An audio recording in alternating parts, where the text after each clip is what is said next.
नमस्कार दोस्तों, स्वागत है आपका एक और इंटरेस्टिंग वीडियो में। आज हमारे साथ है रेनू। आज ये वीडियो बना रहे हैं हम माल्टा से, रेनू के घर से। तो आज रेनू अपना एक्सपीरियंस शेयर करने वाले हैं कि वो माल्टा में क्या करते हैं, यहाँ पर कैसे आए एंड एवरीथिंग जो आप जानना चाहते हैं। तो जो रेनू जी आपको नहीं जानते हैं, थोड़ा सा आप इंट्रोडक्शन देंगे अपना। मेरा नाम रेनू बिस्ट है। मैं फ्रॉम उत्तराखंड नैनीताल मुक्तेश्वर से हूँ और मैं वैसे बिलोंग एक गांव से करती हूँ, बट मेरी जर्नी बहुत स्ट्रॉन्ग रही है और यहाँ तक आने तक के लिए बहुत मेहनत करनी पड़ी। पहले मैं दिल्ली में जॉब किया मैंने 6 ईयर। अच्छा। हाँ, उसके बाद मैंने दुबई में 4 ईयर दुबई में काम किया। दुबई के बाद मैं माल्टा आ गई हूँ। तो मतलब 6 ईयर्स दिल्ली में, फिर 4 ईयर्स दुबई में, अब माल्टा आए हैं। अब माल्टा आई हूँ। तो माल्टा आप कौन से ईयर में आए हो? मैं 2022 में।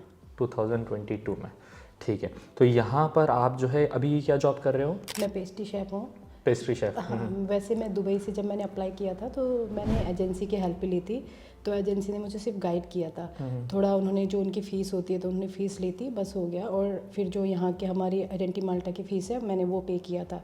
और उसके बाद यहाँ पे आने के बाद 2 मंथ समथिंग मैंने उनके साथ में काम किया था। पर फिर मैंने यहाँ पे आके खुद ही जॉब ढूंढी थी अपने लिए।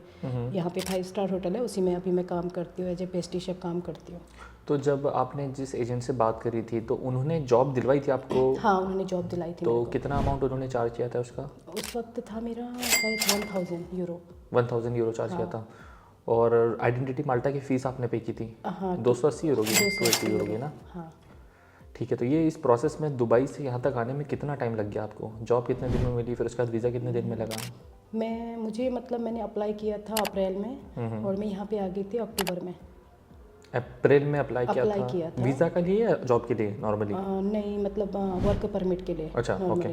वर्क परमिट के लिए। उसके बाद मेरा यहाँ पे मतलब 4 मंथ, इस ऑलमोस्ट 4 मंथ या 5 मंथ ऐसे लग गया था। अच्छा, 4 मंथ में। और उसके बाद यहाँ पे आने के बाद मैं 24 अक्टूबर को यहाँ पे आई थी और 26 को मेरी ज्वाइनिंग थी।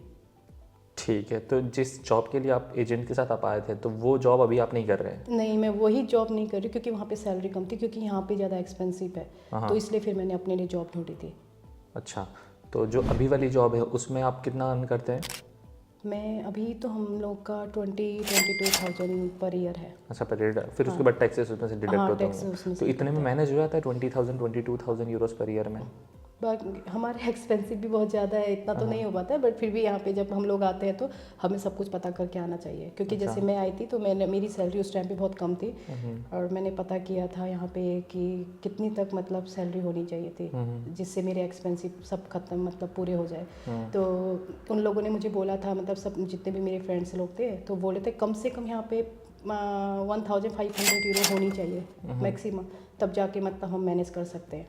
ठीक है। और दुबई में आपकी क्या सैलरी हुआ करती थी? वहाँ पे मेरी 5500 थी दिरहम में ना? हाँ, तो ये कितने होते हैं INR में?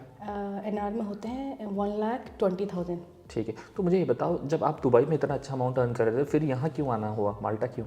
क्योंकि मुझे अपने आप को ग्रो करना था। मतलब अपने जैसे मैं पेस्ट्री शेफ़ हूँ तो वहाँ पे मैं एक कॉमी काम करती थी एज ए कॉमी। फिर यहाँ पे आके मुझे पेस्ट्री शेफ़ मिला।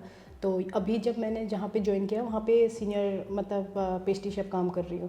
तो ऐसे ग्रो करके मैं चाहती हूँ कि थोड़ा नॉलेज भी अच्छी हो और आगे को जाके मैं अच्छे डेजर्ट बना के केक वगैरह सब चीज़ सीख सकती हूँ। यार सबसे बेस्ट बात ये, जब मैं रेनू से पहली बार मिला तो इन्होंने बताया कि मैं केक बनाती हूँ और मेरे को बहुत अच्छा लगता है केक, मुझे बहुत ज़्यादा पसंद है, बहुत ज़्यादा।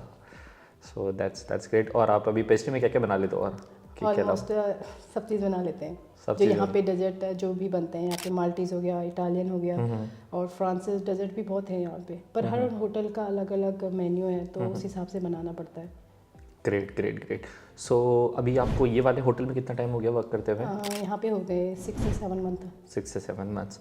अच्छा, अभी जो है दोस्तों हम रेनू जी के घर पे ही बैठे हुए हैं, तो यहाँ पर आपका लिविंग एक्सपेंसेस कितना हो जाता है? हम लोग का एक पर पर्सन होता है 300 पर पर्सन। पर वैसे जो हमारा ये वाला हाउस है वो है 1350 का। मतलब पूरा अपार्टमेंट इतने का 1350 यूरोस पर मंथ का रेंट है और 300 यूरो ईच आ जाता है वो कहीं ना कहीं। इसमें रेंट वो इलेक्ट्रिसिटी का अलग देना पड़ता है, सब कुछ अलग देते हैं पर ज़्यादा नहीं आता है। इसमें आता है 23, 25 ऐसे करके आता है इलेक्ट्रिसिटी बिल। एंड जो रूम रेंट है, जो सिंगल रूम में रहते हैं वो ज़्यादा देते हैं, पर मैं और मेरी फ्रेंड रहते हैं यहाँ पे तो हम लोग कम देते हैं। ठीक है। और ट्रांसपोर्टेशन का कैसा क्या है? बस कार्ड तो फ्री है यहाँ पे।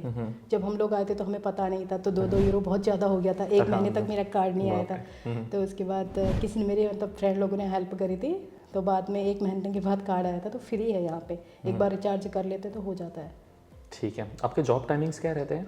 ज़्यादातर मेरी मॉर्निंग ड्यूटी रहती है 9 to 6, 9 to 5 और 2 ऑफ होते हैं, और 8 घंटे की ड्यूटी रहती है यहाँ पे। 8 आवर की जॉब रहती है। सैटरडे संडे ऑफ रहता है वीक में 2 दिन या 1 दिन? वीक में कभी भी ऑफ हो जाता है, 2 दिन ऑफ होता है। अच्छा, 2 दिन रहता है वो 2 दिन जनरली। रहता है। अच्छा, जब आपने वर्क परमिट अप्लाई किया था तो 1000 यूरो तो आपने उसका फीस दिया था एजेंट का, राइट? हाँ, इसके अलावा क्या खर्चे आए आपके? मेरी उसका है था टिकट का, अच्छा, फ्लाइट का टिकट फ्लाइट टिकट का हो गया, और 280 यूरो माल्टा का आपने अलग से दिया था? हाँ मतलब उन्हीं को पे किया था मैंने, सारा अमाउंट उनको ही पे किया था। हाँ, फ्लाइट का भी? फ्लाइट का भी उनको ही पे किया था। 2280 की फ़्लाइट की टिकट हुई थी उस वक्त। कितने की? 2280 की। हाँ नहीं, दराम की। अच्छा, दिरहम, ओके। 280 दराम की। नहीं तो ठीक है, मतलब फ़्लाइट का खर्चा हुआ, फिर यहाँ पर आने के बाद मतलब 2 दिन के बाद से ज्वाइनिंग हो गई थी? हाँ, 2 दिन के बाद ज्वाइनिंग ठीक है। और जो सैलरी मिलती है वो वीकली मिलती है या मंथली?